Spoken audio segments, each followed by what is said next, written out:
En el mundo de hoy, la gestión de proyectos es un arte que combina la planificación meticulosa con la adaptación flexible, por ejemplo, en un proyecto de construcción. Hola, mi nombre es Luis Ángel y estoy por finalizar mi proyecto de maestría. Pero, ¿qué tiene que ver esto con la gestión de proyectos? Mi proyecto de tesis es un viaje que desde la planificación hasta la ejecución refleja los principios del PMBOK. Y hoy quiero llevarles a través de ese viaje para que vean cómo ha formado parte para integrarse a este marco.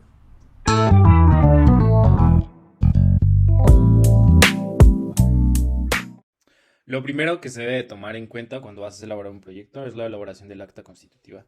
Este documento le va a brindar a todas las partes interesadas o a los inversores, patrocinadores, una idea de a dónde es a dónde quieres llegar con este proyecto, qué recursos vas a utilizar, qué es con lo que piensas cumplir, qué no, quiénes van a formar parte de tu equipo, entre otra información. Entonces aquí, por ejemplo, vemos cosas básicas como el nombre del proyecto, los objetivos, y unas no tan básicas, pero pues que ya son importantes ir definiendo desde ahorita. Quizá no tan a profundidad como en la fase de planificación, pero sí es importante ya que se tengan como ciertas pautas o ciertos parámetros que van a ir guiando el proyecto. Por ejemplo, aquí ya empezamos a definir algunos requisitos que se deben entregar, técnicos de investigación, de evaluación, de administración. También aquí somos un poco más específicos en la designación del gerente del proyecto, como cuál va a ser la autoridad que tiene, cuáles van a ser sus responsabilidades, por supuesto, cuál va a ser el alcance del proyecto, tanto qué es lo que vamos a incluir y qué es lo que no vamos a incluir, también para que les quede claro como, pues esa parte, porque a lo mejor ellos esperan que incluyas algo que realmente pues no se está considerando. Entonces, con esto ya les estás dando un poco de claridad y está siendo transparente acerca de cuáles van a ser los entregables, cuáles son las principales partes interesadas y roles y responsabilidades. Todavía no tan a detalle como lo vamos a definir posteriormente, pero se menciona. Se hace un presupuesto preliminar y se indican cuáles son las fechas que se tienen planificadas para empezar cada una de las fases del proyecto. Se identifican también algunos riesgos iniciales, tanto técnicos de mercado y de proyecto, criterios de éxito. Se requiere también la firma de tanto de los patrocinadores como de los que van a formar parte del proyecto para que quede también ya como ese antecedente a la aprobación del mismo. Y bueno, en este caso yo definí también la parte de metodología. En este caso se utilizaría un enfoque híbrido porque combina elementos de metodologías ágiles, como por ejemplo en la parte del prototipado, pues se requieren varias iteraciones para ir finalmente llegar a un producto final. Y esto va combinado con metodologías tradicionales, como para la estructuración de las fases y gestión de riesgos y recursos. Se mencionan también algunas restricciones y supuestos que se pueden tener. Ya dentro de la fase de planificación, pues ahora sí a preguntarnos qué es lo que se va a hacer.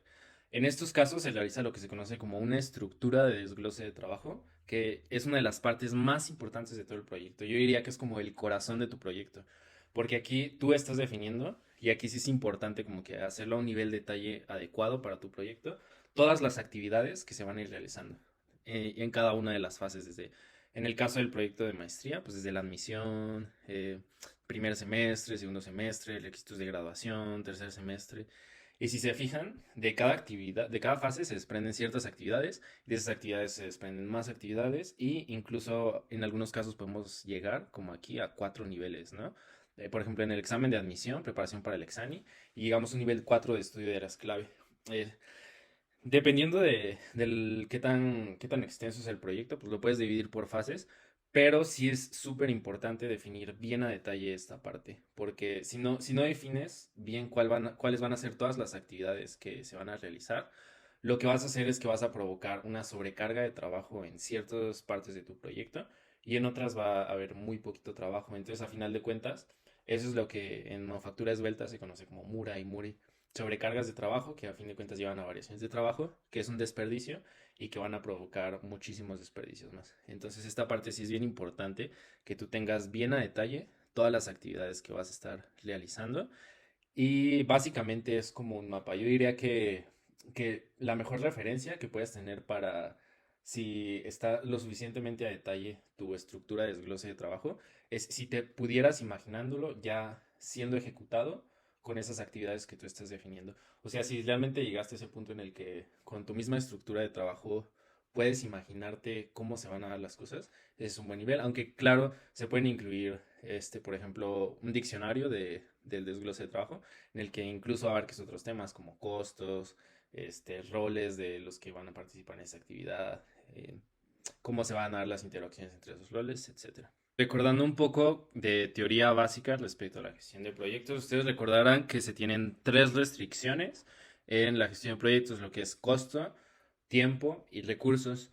Para poder visualizar esto de una forma gráfica, podemos utilizar esta herramienta que es el cronograma.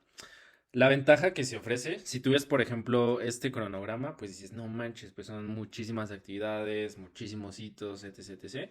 Pero en la actualidad se ofrece la ventaja de que todo esto realmente puede ser realizado por un software que te puede facilitar muchísimo la gestión de tu proyecto. En este caso, pues se utilizó uno que se llama Project Merlin, pero la verdad es que hay una cantidad inmensa de softwares.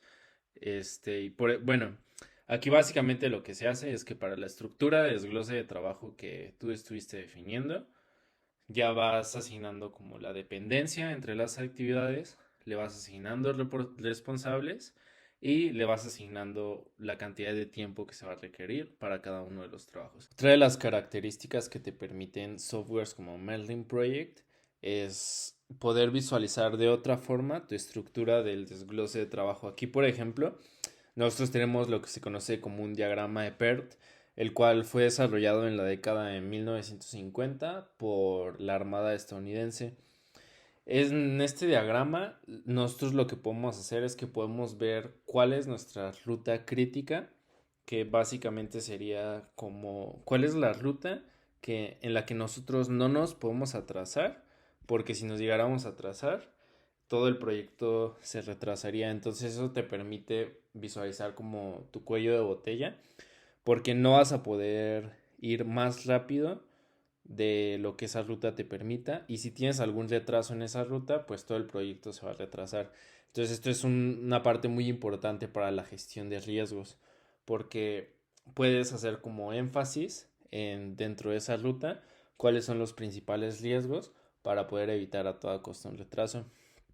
Otra de las características del PERT es que nos permite ver, por ejemplo, cuál sería una fecha de finalización optimista para esa actividad y cuál sería una fecha de finalización pues pesimista. Entonces con esto también te brinda como que ese margen de qué tanto o no te pudieras retrasar en esa actividad. Una de las partes más importantes al gestionar tu proyecto es el recurso humano, porque es una parte que usualmente puede llegar a ser difícil de controlar. Entonces, para poder tener un poquito más de control y gestionarlo de una forma adecuada, se define lo que viene siendo el propósito de cada rol, cuáles son los roles, cuáles son las finalidades y cuáles son las funciones. Aquí, por ejemplo, un project manager, el propósito es coordinar y liderar el desarrollo integral de los proyectos de destilador solar, asegurando que se alinea con los objetivos académicos y prácticos, facilitando la comunicación y colaboración entre todas las partes interesadas y entregando informes al comité académico sobre sus avances. Entonces ya con eso sabe como para qué existe básicamente ese puesto. Hay otras partes como por ejemplo las finalidades y los roles, que pues aquí ya se define todas las actividades y un poquito más específico lo que se va a realizar y con qué finalidad, o sea, por qué estoy realizando esas actividades. Entonces, de esta manera, ya cada uno de los integrantes del proyecto tiene una visión más clara de qué es lo que se espera de ellos. Otra parte que tienes que considerar es que pues cada persona puede tener habilidades que son diferentes, y esas habilidades bien pueden ser algo que tú necesites para tu proyecto, puede ser que no.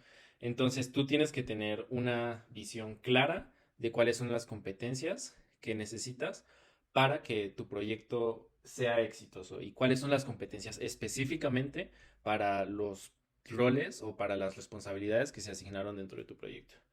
Entonces, ¿qué es lo que tienes que hacer primero? Pues primero tendría que definir qué son esas competencias, ¿no? Entonces aquí, por ejemplo, lo que estamos haciendo es que estamos definiendo para la competencia comunicación efectiva, ¿qué significa esto?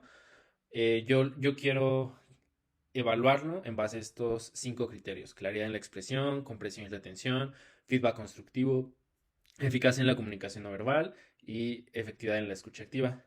y estoy definiendo cómo es una persona que, por ejemplo, tiene una claridad de expresión alta, cómo es una persona que tiene una claridad de expresión media y cómo es una persona que tiene una claridad de expresión media, baja. Entonces así yo ya puedo decir, ok, para mi rol de Project Management necesito que esa persona tenga una comunicación efectiva y que en la claridad en la expresión muestre un nivel alto, ¿no? Es decir, que pueda comunicar ideas de manera coherente y clara en todos los medios. Necesito que su comprensión demuestre un entendimiento de la información, lo cual corresponde pues también a un nivel alto. Y así te vas para cada uno de los criterios que estás evaluando por cada una de las competencias claves. Y finalmente con eso realizas lo que se conoce como una matriz de competencias. En esta pues ya vas diciendo, ok, para cada uno de los criterios de evaluación que yo definí de mis competencias, les voy a asignar un nivel medio, alto y bajo. Que si se fijan, estos tres niveles corresponden a los que nosotros ya estamos describiendo acá. Una vez que ya tenemos definido esto, podemos realizar nuestra matriz RASI. En esta matriz, básicamente lo que nosotros estamos haciendo es que estamos definiendo para cada uno de nuestras actividades o nuestros paquetes de trabajo quién va a ser responsable, quién va a ser, quién se le va a consultar para tomar una decisión en esa actividad, a quién simplemente se le va a informar, quién va a tomar una decisión, lo cual corresponde al control, y quién realmente no tendría ningún rol o ninguna participación dentro de esa actividad. Como lo mencionábamos previamente, pues hay tres restricciones: el presupuesto o los costos, el recurso humano y el tiempo. Nosotros ya abordamos el tiempo por medio del cronograma, el recurso humano por medio del gerenciamiento de nuestro proyecto y finalmente también es importante que se desglose un presupuesto. Aquí lo que nosotros estamos haciendo dentro de la fase de planificación es para cada paquete de trabajo se está dividiendo en tres rubros, es cada uno de los costos. Entonces tú te vas por cada uno de los paquetes, ves cuánto costo tiene en cuanto a recurso humano, cuánto costo se le cubrió en cuanto a materiales y otros costos, los cuales podrían ser costos logísticos, costos de seguro médico, comunicaciones, cuotas administrativas, etcétera. Ya dentro de nuestra fase de ejecución, nosotros tenemos que darle seguimiento a lo que vemos que se está realizando. Una forma de hacer esto es por medio de indicadores que se conocen como indicadores de valor ganado, en los que tú vas viendo en cuanto a costos, en cuanto a tiempo, en cuanto a cuánto te falta para finalizar el proyecto, cómo es que vas, ¿no? Para poder hacer eso, lo que se pide normalmente es tener el valor planificado en algún momento del proyecto, el costo real de tu proyecto a ese momento y el valor que realmente se ha ganado en el momento en el que se está realizando la evaluación, a diferencia de lo que nosotros tenemos planeado. Ya una vez que tenemos estos tres indicadores, nosotros podemos sacar cuáles son los indicadores de valor ganado y una forma de visualizar cómo vamos en nuestro proyecto, que también es muy popular, es por medio de la curva S del proyecto. Esta curva lo que nos permite es comparar el valor planeado con el valor ganado con el costo acumulado a lo largo del tiempo. Muy bien, finalmente nos vamos a esta parte de la gestión de riesgos. Es una de las partes más importantes en la gestión de los proyectos porque si te puedes a pensarlo, es muy difícil que algo pase como tú lo planeaste. Entonces, con la gestión de riesgos, tú ya te estás poniendo un paso adelante en el que ya sabes que varias cosas quizá no van a resultar como tú tenías planeado. Más sin embargo, tú ya estás como planificando o realizando una gestión de cómo es que se va a actuar en esos casos, cómo es que vas a tener como que esa flexibilidad y esa capacidad de adaptación. Entonces, en este caso, lo que se realizó fue que se definieron ciertos criterios para evaluar la probabilidad que tenía el éxito de este proyecto. Los factores que se analizan realmente pueden variar y pueden depender específicamente para cada proyecto, pero en este caso se evaluó la probabilidad de éxito según alineamiento y apalancamiento estratégico, según la tecnología, según el mercado y debido a regulaciones. Para cada uno de esos factores se tienen que evaluar ciertos elementos. Entonces aquí, por ejemplo, para el alineamiento estratégico, ya yéndonos un poquito más a esa parte, se evaluó la congruencia, el impacto, la posición de la propiedad, la plataforma de crecimiento y la duración. Esto nos va a dar una calificación ponderada y pues al final la suma de esto nos da cuál es la probabilidad de éxito del proyecto.